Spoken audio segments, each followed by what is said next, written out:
Okay, hello everyone. My name is David Pearson, and I'm here with Rob Tierney, and you see both of our pictures. And our purpose today is to respond to questions that we got a couple of months ago when we did a seminar for Kade, and we got a lot of questions about it. And today we're going to answer some of those. And let me begin by sharing my screen with you, and then we're going to go to full screen and. Let's see, as soon as I can click that, there we go. And our plan is to respond to these questions that we got when we did the seminar a couple of months ago. And you should be able to see pictures of Rob and myself in the upper right-hand corner of your screen. And we're just going to go ahead and take these questions. And Rob, you can start us off. Okay. Yeah, we thought we'd do a very brief recap of the points that we tried to make, and then we'll move into the audience questions and then proceed to our attempt to respond to them. And so we would refer to the monograph we pulled together that's available on the web at Literacy Research Commons. There you can actually access it as an ebook. You could download it directly from your computer. You'll see accompanying the book an executive summary, which I would recommend reading, particularly looking at the chart at the end of it. And for those people who don't want to download it, you can actually go to Amazon and buy a copy that could be sent to you. If you recall, our book basically attempted to identify the key claims related to the science of reading. Those claims are discussed in the book from the Exactly, and there are several claims that we want to deal with. The overall claim that we find in the science of reading is that the science is settled and we know everything we know in order to teach early reading successfully for virtually all students. And that's a claim that we have had some problems with. A key claim probably that comes out of this whole sort of debate about the science of reading is that systematic phonics instruction is the key to effective beginning reading. But there are lots of other claims that are involved too. And we don't want to go over these in any great detail. We just want to remind you that there were these 10 claims that we tried to review and critique and refine in our monograph. Our approach that we are taking, that we took in the monograph, and that we'll reiterate a little bit today, is that the science of reading headlines deserve to be revisited and ask ourselves whether the headline version of the claims is really what we want to try to implement in our schools. And we review these claims by looking at the research that was ostensibly behind each of those claims, and then we ended up with a version of the claim that we think is supported by the available research, if you will, a kind of a revisionist version of the claims. Rob? Yeah, I think it is key to dig into the monograph. For those who want a reminder of what's in the monograph, at the end of the executive summary, you'll find a summary-like chart that basically pulls out the key headline related to each of these claims, what we deem to be what's being advocated by the science of reading folk, and then based upon our reading of the research, what we think is reasonable to claim. And we do that, as you can sort of see, for each of the claims that we look at. And so the executive summary provides a fairly brief discussion of these things. But again, we would encourage you to read the monograph more fully, to dig into the assumptions undergirding some of the claims, and to look at some of the evidence that we look at to suggest the version of the claim that we find a little bit more credible. Now, emanating from our presentation for uh, for you folks. We received a bunch of questions from the participants. These questions I've listed here on the left-hand side, and they are quite extensive. I think we may have gone around 20 questions. And as you can sort of see, they move around topics from what we would suggest to folks who are guiding teachers in schools to what we think are specifics related to some of the claims, such as, for example, the legitimacy and the worth of Scarborough's reading robe, to other discussions. The one area that we feel uncomfortable digging into is discussions related to meeting the needs of a student for whom English is another language. But as we sort of looked at these questions, what we realized is we were sort of dealing with what we thought were certain clusters. And we basically have sort of reorganized these questions. We think we've kept to the integrity of each question, but we've clustered them or put them into themes, and then try to respond to them as a group. But before we look at the clusters of question, we felt like we really needed to go back to what we deem to be two of the most essential questions that one needs to sort of dig into related to the science of reading. David? Yeah, the first question is just how settled is the science of reading, and the second has to do with how one should define reading to begin with. And so as a quick reminder, and we're focusing on these because to us, these are the two most basic questions that account for our the sort of ideological differences amongst those of us in the field. And Rob, talk about settled science for a minute. Well, I think both David and I were struck by an interesting article written by some of our colleagues that reviewed the science of reading, and in particular focused in on this argument, is the science of reading settled? And indeed, I was just corresponding with some government officials in Australia where I sort of questioned their tendency, their legislation that sort of assumes that the evidence is settled and firm. We think in actuality, like our colleagues suggested in that article I was just referring to, that it's almost an oxymoron to suggest that the science of reading or the science of anything is settled. Science is something which is ongoing and subject to revision, to consideration relative to its situation-specific notions. One has to be very, very careful, and I would say hesitant, and refrain from overgeneralizing from any scientific finding. And one should not, this is not to disregard science at all. One sort of, I think, should embrace science as the ongoing endeavor of discovery, but it being something or other that continues rather than is settled. David, do you Yeah, want to add and something? Rob, a good example of that we're all familiar with is the science of COVID, where when we were all struggling with how to respond to COVID, often the scientists, particularly Andrew Fauci, would come on and he would suggest that we have a new guideline. We're going to, instead of wiping everything down, we're now going to focus on masking and things like that.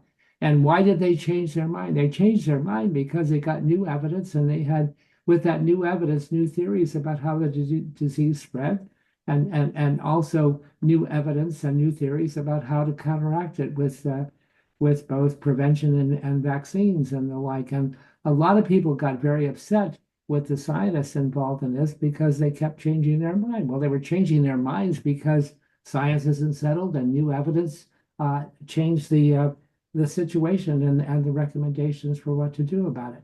So I think that's sort of an everyday example of how that starts.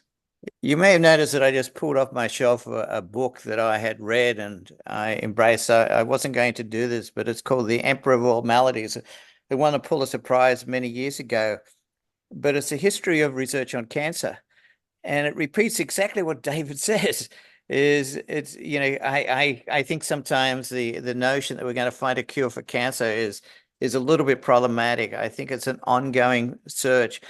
Education is as complex, is not even more complex than I think medicine. And I would encourage us to sort of embrace the fact that we're dealing with an endeavor rather than a destination. Yeah, and what you want is you want to understand the fundamental principles and the things that stretch across different contexts and situations. But you also have to remember that science is both generic and situation specific. And when it gets instantiated in one situation, one cultural context rather than another, it might look different. And there's an old adage in medicine, and that is every case is the exception. And so you've got to be prepared for science to at least be adapted to specific situations uh, when it gets applied. You'll see us returning to this issue when we talk about teacher education. Um, just as doctors, I don't think can reach for a settled script and deal with each case. I think educators recognize it as they deal with different students. They need to be into a form of customization using a range of information. Yeah, the words I like are adaptation and nimbleness Yeah. to describe how it is. I like to think that in essence, when it comes to education, that teachers close the research into practice loop by making it specific to their particular situation. And then that can only be done by a classroom teacher who knows the context of that classroom and the individual characteristics of all the students in the class. So when you are looking at research, including the science of reading, you need to do some forensic work. You need to sort of dig into the assumptions undergirding the research. And as David will explore with you, what we found as we dug into the forensic work relative to the bases for a lot of the claims from the science of reading, we came across what we found to be incredibly illuminating and perhaps helping us understand the perspective from which folks were coming. Yeah, Rob, we'll have to scurry along lest our response to the questions from the webinar are longer than the webinar itself. So let's go quickly to this. We want to focus on this one too, and that is underlying all of these questions that seem so difficult and problematic for us to deal with as a profession is the fundamental question of what counts as reading. And this is important because a lot of the eminent scientists involved in the science of reading are very careful in the way they define reading. And there's a seminal paper published in, I think, 2001 by Keith Rader and a lot of colleagues, in which they settled on this version of the science of the definition of reading. In focusing on reading's distinguishing features, we define learning to read as the acquisition of knowledge that results in the child being able to identify and understand printed words that he or she knows on the basis of spoken language.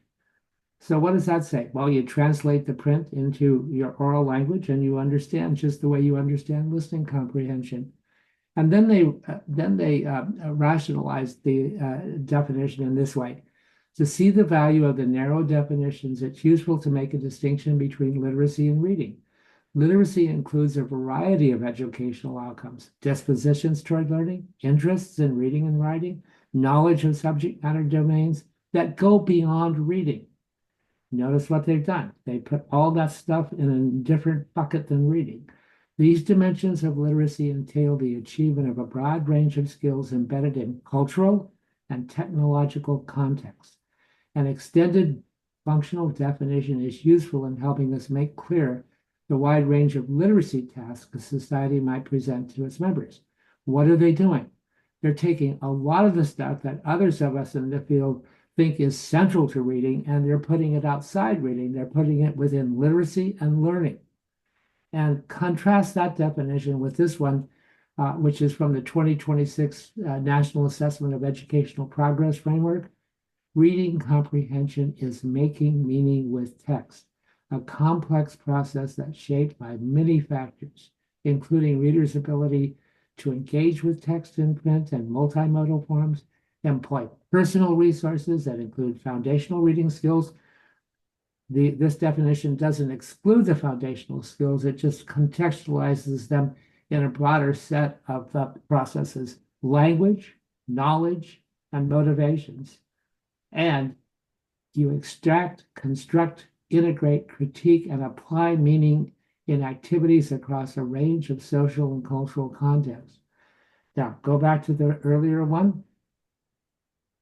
It's all about getting words off the page and comparing them with oral language. And this one has a lot of other factors involved in it. No wonder we have trouble talking to one another. And which definition of reading you start with makes a big difference in how you conceptualize what we're going to do on instruction.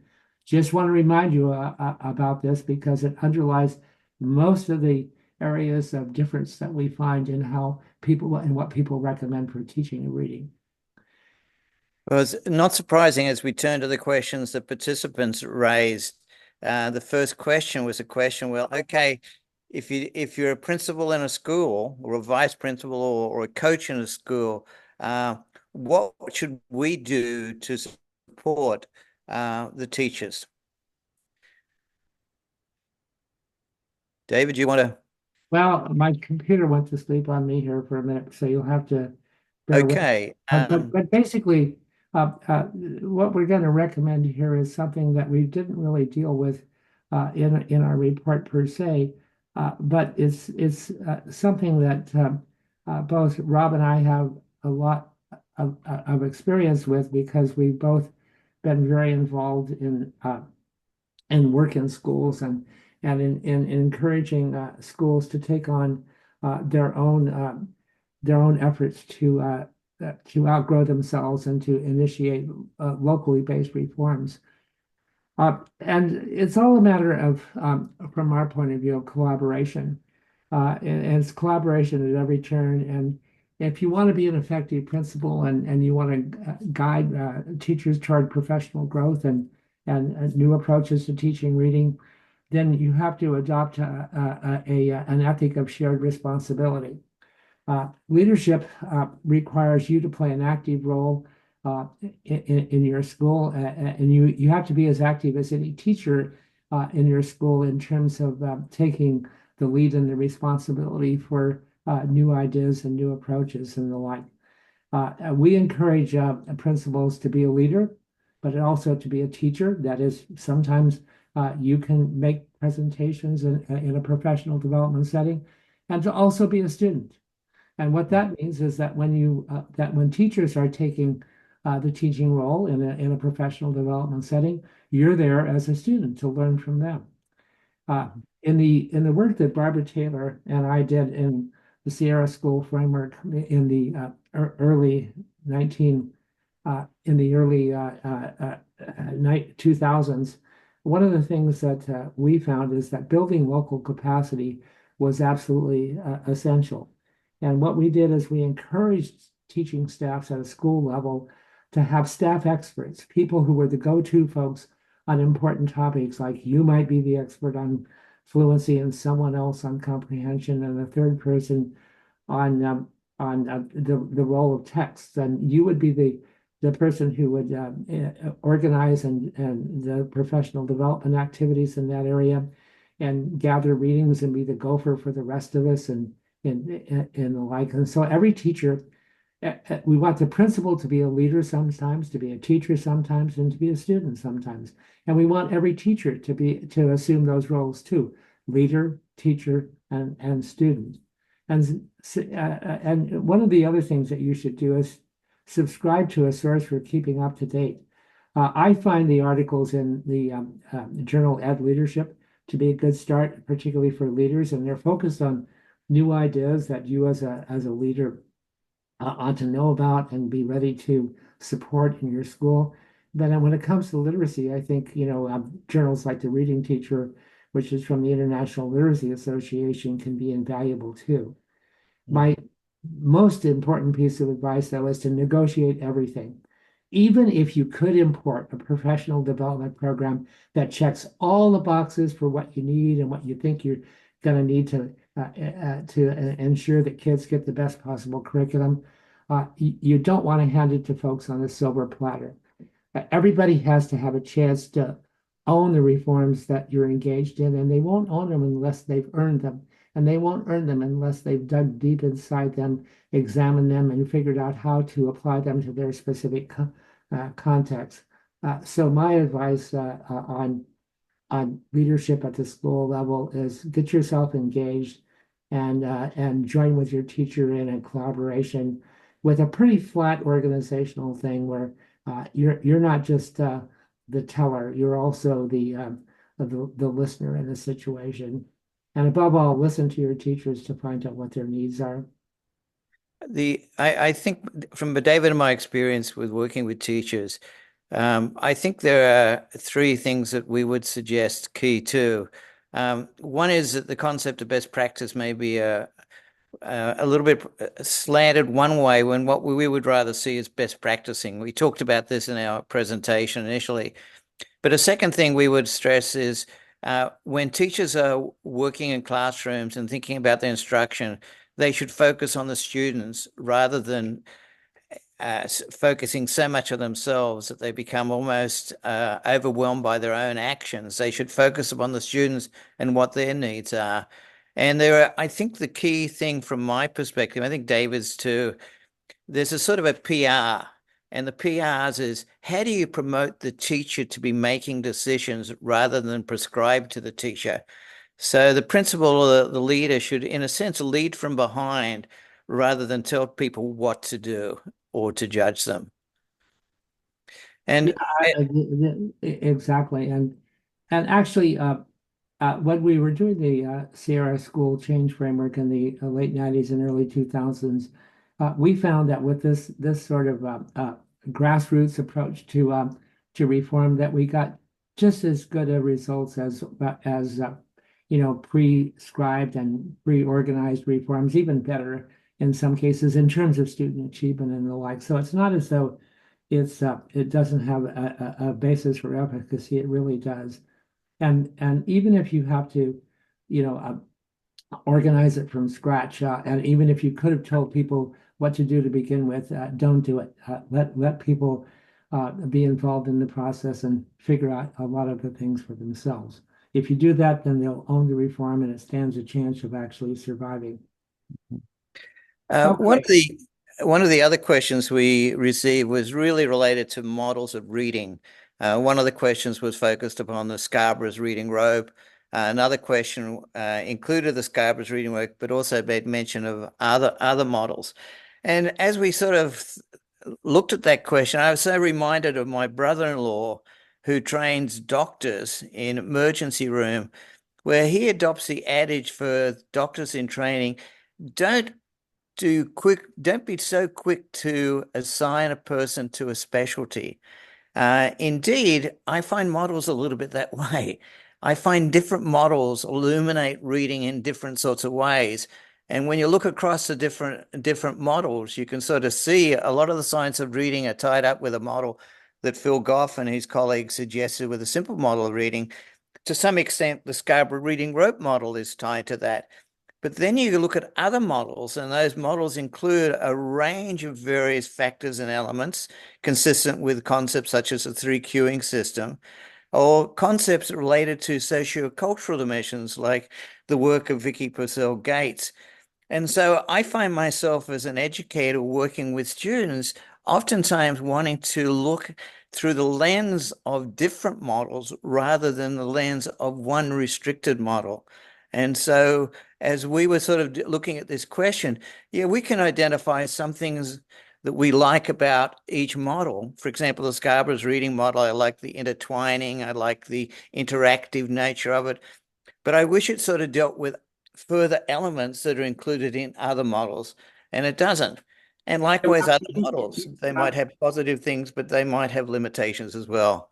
This all reminds me, and your juxtaposition of many models of reading reminds me of the work of a colleague of yours and mine when we were both at the University of Illinois Rand's Bureau, who talked about cognitive flexibility theory, and he did a lot of work in medicine. And what he found out, for example, that if you will really want doctors to understand how the heart works, you have to use different metaphors and different models of how it works. One is a kind of a flow diagram that's like the electrical circuits in a house, and blood flows through the arteries and veins in a way that's similar to how electricity flows and the like. But that's one model. But you also need a turnbuckle model, and the turnbuckle, the things that you use to hold up fence posts and stuff like that, that's how the muscles inside the heart themselves work and the like. And so, in order to enhance our doctor's understanding of cardiovascular activity, you need three or four models and metaphors, not just one. So, Yeah. oh, how about the question about uh, uh, whether or not models are useful for making instructional decision? What's your view of California's proposed ban on models of reading that don't comport to the quote science of reading standards? Well, I look at the different models that are out there, and I look at the evidence of support for them, and I don't see anything that would prompt me to ban some and limit uh, teacher education or the practice of teaching to instruction based on some models but not others. I think that's much too draconian a view uh, to to uh, uh, uh, to rely on. It goes well beyond the evidence that's available to us. So I'm more comfortable with and I think that the evidence points to a multiplicity of models in the way that we've talked about them. Yeah, and this goes back to David's suggestion of how key it is to collaborate. I've always found myself being more illuminated when I get a chance to sort of interact with people with different perspectives. I remember interacting with Rand Spiro, watching students read and seeing Rand's way of illuminating their reading through the lenses he was using.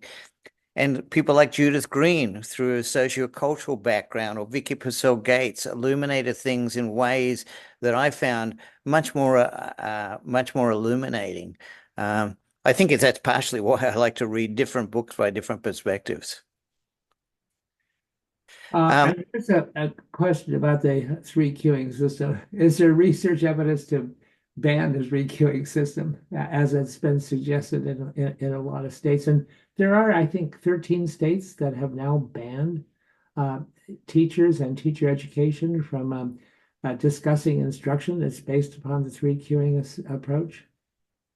And Rob, you want to get started on this one? yeah, I think it is. Trying to understand that perspective. I think it's sort of tied to a somewhat limited reading of the research and a looking at the results of research that sort of focus so much on word learning alone and not a fuller view of looking at reading as reading for meaning across sentences and paragraphs. And I think it's also associated with the sort of the label they've given, Ken Goodman's concepts of guessing and somewhat of the labeling of Marie Clay stuff. I think some of these people should go back and read the original work to begin to understand what they were arguing, because it's very clear from my perspective if in fact your definition of reading is a broader definition of just sort of learning decoding, then the role of learning to actually orchestrate appropriate, flexible, and as David used the word, nimble use of queuing systems as one reads for meaning. Um, there's benefits to using the three queuing systems. And those benefits are sort of shown through people's work, such as Murray Clay's work on cross-checking, Yetta Goodman's work on retrospective miscue analysis. But more importantly, the work that really directly relates to this is Donna Scanlon's work and Frank Valentino's work and colleagues, looking at the role of using different queuing systems. Rob, can I just build on that for a minute? Yeah.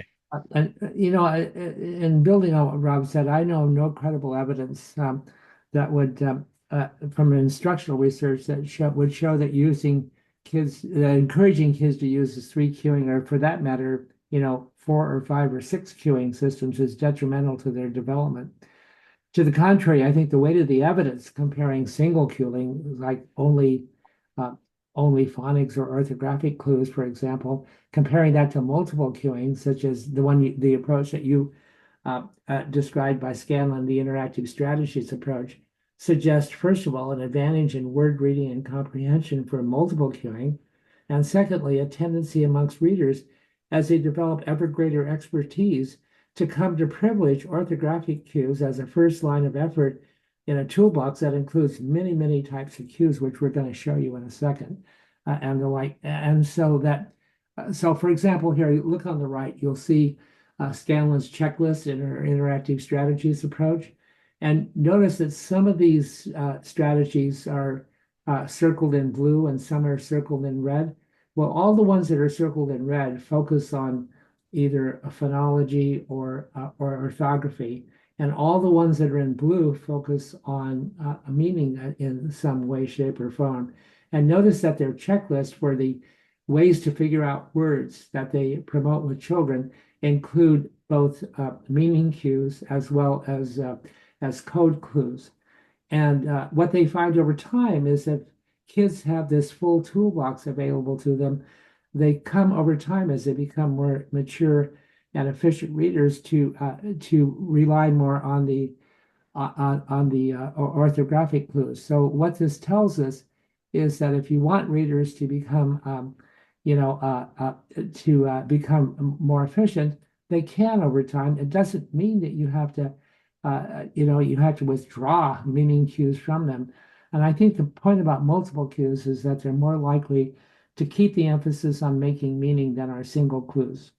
And as Clay often noticed, they encourage readers to engage in cross-checking across cues to maintain and refine meaning, and also to incorporate word ID strategies in their repertoire. So it seems to me that the weight of evidence suggests that multiple cues are actually helpful. A metaphor that both David and I have liked was one that was enlisted in Becoming a Nation of Readers by Dick Anderson, Freddie Ebert, Judy Scott, and Ian Wilkinson. And that was the concept of comparing reading to an orchestration, such as with a symphony orchestra. The act of reading is a holistic act, pulling together various elements simultaneously, where harmony is the goal. Yeah, I just think I love the orchestration metaphor.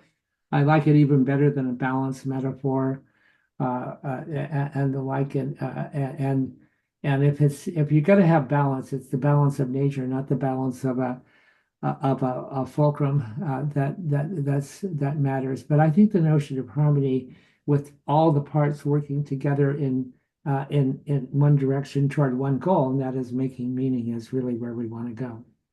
And if you go back and look at some of the classic definitions, reading back to, for example, E.L. Thorndike in his work, he talked about weighing the various elements, in a sense, coming together in a sort of holistic, harmonious way. Right, exactly. And the next question focuses on text and where we go with text and what kind of text do we use in schools and the like. And uh, uh, there are several questions involved. Matthew Pearson, another. Sorry about that.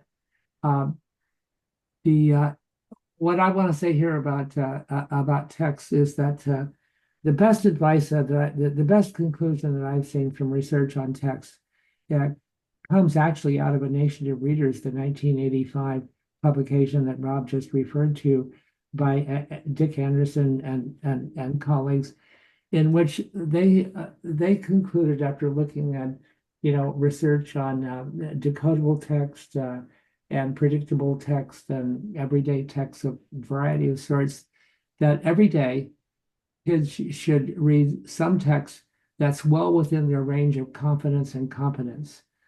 And the idea there is that you want kids to have some text that's easy for them to read so that they can kind of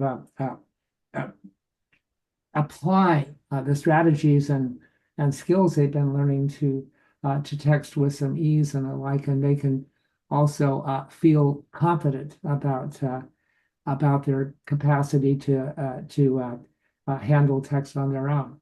But every day you also want them to meet text that challenges them, that stretches them, probably both in terms of the content, they may not be familiar with it, and in terms of the structure and the familiarity of the words and the like, so that they have to stretch their skills and strategies that they're acquiring to their maximum. And it's the second kind of text where they need the scaffolding of a knowledgeable other in the Vygotskian sense of working in the zone of proximal development, where there's someone there to help them through the challenge of the more difficult text. And it's that combination of easy stuff and hard stuff that I think maximizes the likelihood for growth along a continuum of difficulty, however you want to define difficulty. I would. I'm sorry. Go ahead, Rob. I would like to add to text two considerations. One is practices from the past. One of the clinical practices of the past was as we work with kids and we sort of try to meet their needs, we do tryouts. We actually give them samples of text that we try out for them, and we might try a different range of text as we sort of try to narrow in on their interests and what might be the possibilities of building their confidence. Murray Clay used the concept with reading recovery of roaming the known, which was very similar with that tryout thing. And the second thing, which I would like to sort of see, I go into school libraries, and the one set of texts that I often see missing are the texts that the children write themselves.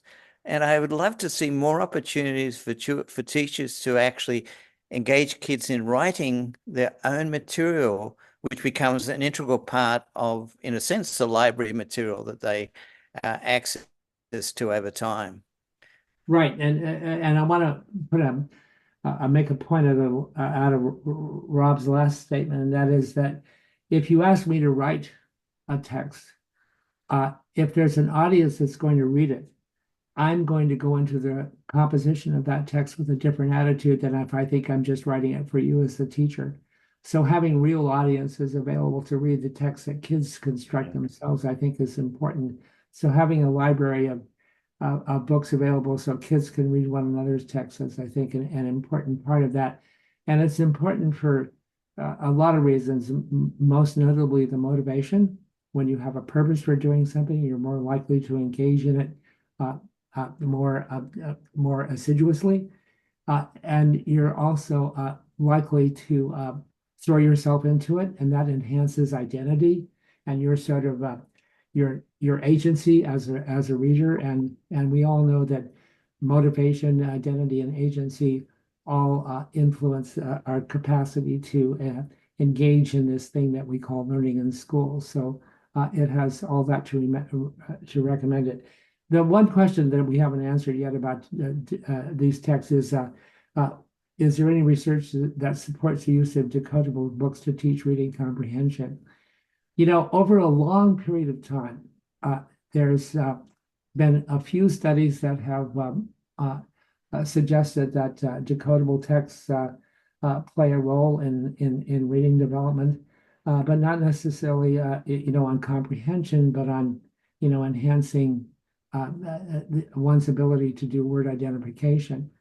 However, the bulk of studies comparing decodable with either garden variety or predictable text, by predictable, I mean that they have semantic and syntactic elements that are familiar to kids. But at any rate, the work on decodable texts, the research on decodable texts, including a couple of recent meta-analysis of decodable text, would not lead you to conclude that decodable texts are the be-all and end-all, are going to do the job of teaching reading on their own. They don't come out showing consistent advantages for many outcomes and almost never on comprehension. As a matter of fact, a recent meta-analysis suggests an advantage for predictable text over decodable text. So I don't see any support for the use of decodable text other than as a possible replacement for phonics worksheets to see if you can apply the word identification and decoding skills that you've been acquiring. But other than that, it's hard to justify them in terms of teaching and reading.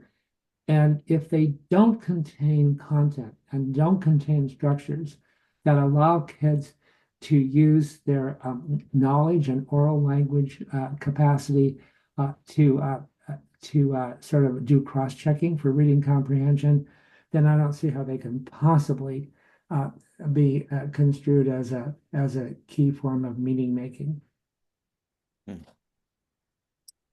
One of the other areas for which we had a lot of questions was research on the best approach for teaching reading. That research goes back years and years and years, and most of the research points to the fact that you aren't going to find a panacea. You're going to learn about how different instruction works in different sort of situations, but you have to be very careful of what you look at. It's easy to get gains related to what you're teaching. So if you emphasize certain phonics elements, sure, the kids will learn those elements. But from our perspective, a key question is, well, what's the carryover to reading comprehension? And what's the carryover over time? So the standard that we find ourselves looking for when we're looking for research is, are any gains from the research sustainable? Do they extend to comprehension over time? Or is there a drop-off? And a lot of the early reading research, there tends to be a drop-off after the first grade, sometimes because of the different tests that are being used, sometimes because of the focus on the test, and oftentimes because of the shift to reading comprehension. Now, David and I aren't like a lot of the researchers coming out of the science of reading that have often done their research in clinical situations. Our research oftentimes involves classrooms and involves the nuances of classrooms, the situation-specific nature, and the differences in kids. And predictably, you find it very difficult to go into a classroom and stay with a preset method. You find yourself adapting and coming up with research methods that track what you're doing over time with different students and looking for potentially different results across different students. Indeed, one of the most common results of research in education is what they call a treatment ability or aptitude interaction. And that is related to the fact that you're likely to get differences across individuals, and one needs to be open to that. Not only are you going to get differences across individuals, if you're trying to study this in different classrooms, different teachers are apt to apply the strategies different. So the fidelity of the strategy in these different circumstances is difficult. That leads you to a situation with research where you learn a lot from doing the research relative to what you need to take into consideration, and you adopt an attitude which is much more situation specific than generalizable. And so both of us love to engage in research and see huge merits to it, but we often operate with our findings with a certain degree of refrain. And when we look at different people's research, we sort of adopt a lens sort of saying, well, how are they dealing with the classroom dynamics? How are they dealing with the individual differences? And how are they looking at students' abilities and changes in their reading development over time? So to answer the question, yeah, the research is capable of judging the effectiveness, but one has to be very careful about generalizing from one study to the universe of classrooms in any country, in any state, even in a school. Yeah, I guess the way that I look at this whole question is that first of all, if we want to draw inferences about what works best in classrooms, let's draw those from research done in classrooms. I often, have the point of, I think so much in the science of reading debate, so many of the inferences we've drawn have been inferences from basic research to direct recommendations for practice. And if we want to draw inferences about what works in classrooms, let's study how things get instantiated in classrooms and do it there. And when we do, we're likely to find that things might work in some classrooms for some reasons and not in other classrooms for other reasons and the like. So that's the idea of a single method working universally and generalizing across all settings and classrooms is just, I think, not likely to characterize what we're really finding. The last question I wanted to deal with is, can you restate why research on why teaching phonics in meaningful context is better than teaching it in isolation? And well, first of all, if you look at the National Reading Panel and almost all the studies that have come out after it, they all conclude something like, well, phonics is a key to a successful early reading program, but only when it's surrounded by and supported by a rich curriculum that pays attention to language, to knowledge, to motivation, to the development of agency and literate identity on the part of kids and the like. So that's the first reason why it works. And the second reason, and this is more of a principle that I operate on than it is a research finding, is that I just don't think we should think of the job of teaching phonics as done until kids have not only understood what they've read, but also been able to critique it. And so, to me, the ultimate goal of teaching word identification and decoding skills is that you'll get to the point where you'll wrestle with the content and actually come out with a serious questions about whether that the content that you read is credible and deserves your enactment as a member of our society and the like. So to me, purpose must prevail, and the purpose of reading is always to make and critique meaning. And I think building upon what David's saying, the research on reading comprehension really clearly points out that if you want a kid to perform well in reading, they should be reading material that's meaningful to them, that connects it with their life. And one should not underemphasize that. And I worry about that when I visit schools, for example, in remote parts of Australia where we're dealing with largely maybe Aboriginal populations. When the tests are given and the instructional approaches are given statewide, as if these kids have grown up in urban centers on a very narrow, restricted diet of Anglo-type literature rather than stuff that connects to their life. And so if you look at the concept of meaningful context, I think we really need to, in our reading programs, open that up that allows for the diversity considerations that need to be taken into account as one sort of thinks about what material kids should be engaged in. Yeah, I think that the point is that everybody deserves an equal chance to see themselves in the curriculum that they encounter in schools, and if they don't, then we've created an inequity in the name of consistency, and that's not a good place to be. Yeah. Teacher education. Rob, you want to kick this off? Oh, wow. I find myself as I think about teacher education, I think, my goodness, teacher education is one of the most demanding enterprises that I'm aware of, not only from the perspective of a person learning to be a teacher, but also a person preparing teachers. And it involves, from my perspective, a team approach in a variety of contexts. What worries me about the critiques of teacher education that are occurring is they seem to jump to conclusions about the ongoing efforts of teacher educators to provide meaningful experiences and a lack of consideration of the range of research in teacher education, which extends into the types of learning students engage in and student teachers or preparing teachers engage in as they work in classrooms with the support of teacher educators.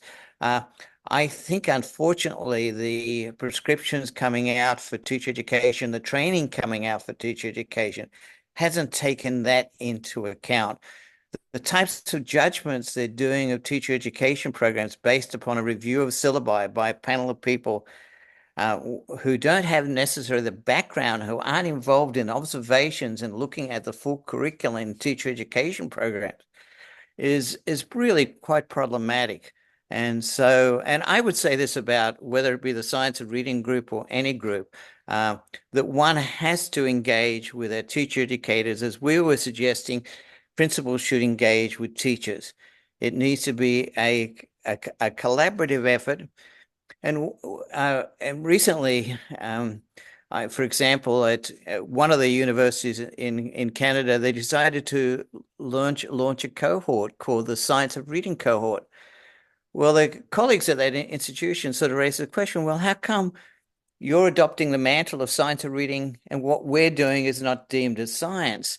And so I think we have to open ourselves up to plurality, not only in terms of sciences of reading, but plurality in terms of a fuller consideration of what we know about teacher education, taking into account the work of people like Jim Hoffman and his colleagues and others who have spent a lifetime examining teacher education efforts and the range of different things that inform a teacher's development over time, not just in preparation for working in schools, but in conjunction also with working in schools. Yeah, the other thing that I would say about teacher education is that there's sort of a quirky irony in how teacher professional development is delivered, where we structure our professional development in this odd way, and that is we hire a hall and we put teachers in the hall and we talk at them for hour upon hour upon hour, as if the model of learning we have is that we can pour the knowledge into an empty head, and we expect teachers to go out and teach in ways that are diametrically opposed to that, interact with students in active communities of reading, writing, and thinking. And the irony, of course, is that stuff that gets poured into heads often leaks out. If you really want people to engage in learning, then teach them in a way in which they are involved front and center from the beginning, and make sure that they're an active part of that teaching learning community. And the irony, of course, is that we deliver the content in these professional development settings in the science of reading, relying on, quote, research on how kids learn to read, but we deliver it in a way that flies in the face of everything we know about adult learning. That is, we don't take into account the rich work that people in teacher education have done on what it takes to build teacher learning communities, professional communities of where teachers can thrive and learn and outgrow themselves. And that, I think, just has to change. It's just almost, it's ironic, and it flies in the face of everything we know about how teachers learn. Mm. Okay, let's see what The final question which we're going to discuss is a really tough question to answer, particularly in these political times. It's a question about misinformation. And as we sort of delved into that, we quickly sort of gravitated to the differentiation between misinformation and disinformation, where misinformation might be a person got their facts wrong or may be based on a certain perspective, where disinformation is intended to argue for one truth over another. We find the science of reading interesting, and David's, as we began this monograph, said, Rob, what we really need to do is figure out a way to get involved in conversation with the advocates of the science reading rather than an adversarial situation. And that's what we try to do in the monograph, is by presenting the information in such a way that people could try to understand the different perspectives that were informing what we were saying and helping us understand the perspectives that were informing them. A key breakthrough to us in appreciating where they were coming from was going back to the very beginning of our discussion, is coming across by our forensic work, their definition of reading. And when we read that, we sort of say, well, you can begin to understand where they're coming from. What we would hope, however, that they would also consider where we're coming from relative to alternative definition, alternative models of reading. And so what we would hope what would occur is not these attacks, or particularly these ad hominem attacks on one another, or this exclusion of one perspective over another, but a willingness to actually adopt a multi-perspective approach and sort of shift to an orientation to literacy that relates to a sort of a common term that was often used to describe literacy attempts in years past, and that was the concept eclectic, where people would actually enlist different supports for different students' needs across time. When I deal with a doctor about a medical issue and I ask them, well, what solution might there be to this situation? The response I get from doctors is every case will vary. And the way we will know in terms of a treatment being effective is by observing students. And so I sort of feel like we're in a situation right now, unfortunately, where there seems to be an adversarialness, and to some extent, the adversarialness is sort of tied to the fact that I think legislatures and sometimes the media have been too quick to align itself with one perspective rather than basically open it up to a consideration of multiple perspectives. And that what we're sort of seeing is a form of disinformation that leads to the exclusion of certain ideas over other. I'm not sure how we get there, but I do. I've got some thoughts on that, Rob. Okay. And I want to distinguish between the first question up on the page and the second question. It seems to me that the first question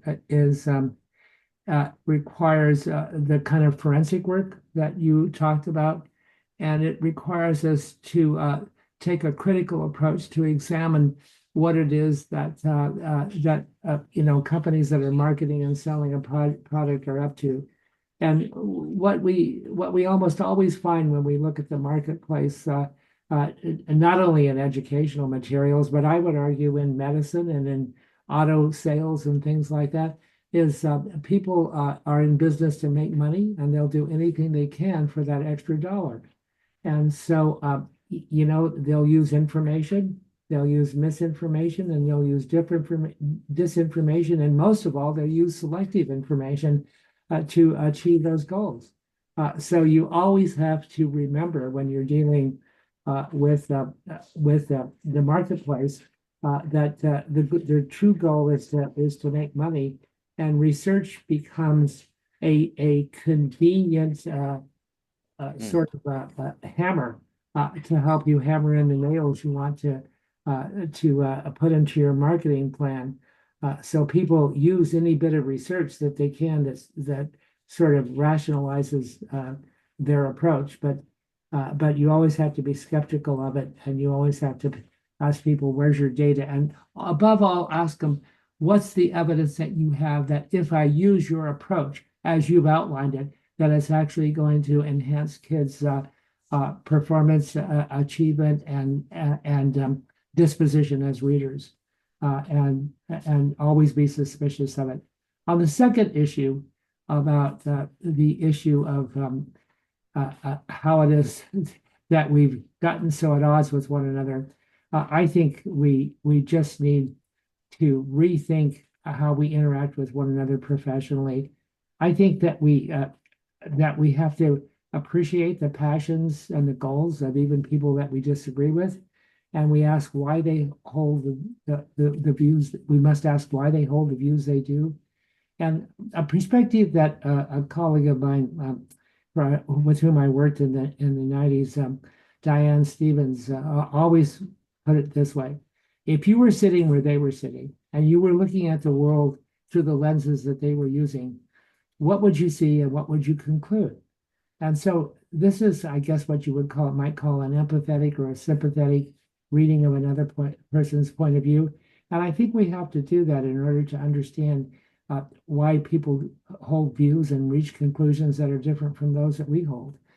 I think it's also helpful, as Rob suggested, to examine their assumptions and their definitions of things, and that I think will help us to understand why they think what they think. If you want to get inside that perspective, you have to do the forensic work that Rob talked about. And I think examining points of view historically, where could they have come from, and critically, whose interests are served by that perspective are useful things. And then, I think in order to do this kind of work, you have to form partnerships with people, and sometimes they're partnerships with people that you agree with, so you can sort of examine carefully what and why, what other people think and why. And sometimes they're partnerships with the people that you don't fully agree with. I don't think we'll get over the kind of ideological uh, uh, paralysis that we're experiencing in the reading field, and by the way, in our society more broadly, until and unless we're actually able to come to the table, sit down, and actually listen to what other people say. One of the problems we have in the field of reading right now is that we don't let people speak for themselves. We characterize what we think the other side thinks, and then we critique our version of what it is we said they think. And I don't think that's fair and doesn't get us very far. Come to the table, let people say what they say, see what we can reach consensus on. And when we've exhausted our efforts at consensus, ask ourselves what kind of work we need to do in terms of research in schools in order to figure out what the answers are to the questions of which approaches will enhance student learning the most. And so I don't see any other way out of this sort of cul-de-sac that or the corner we painted ourselves into other than that. I think the interesting thing is David and I pulled together the monograph. You shouldn't think that David and I agree on everything. We don't, but we love the working relationship. And it's a working relationship that sort of sustains us both in terms of getting things done in the present, but in the future as well. And we both intend to come to the table as long as we're able. Exactly. Okay. I think that's it, right, Rob? Is that the end? That is great. But we just want to thank the folks from the California Association for Bilingual Education for the opportunity to engage with one another and themselves. They're certainly an inspirational group to work with. Amen. Take care.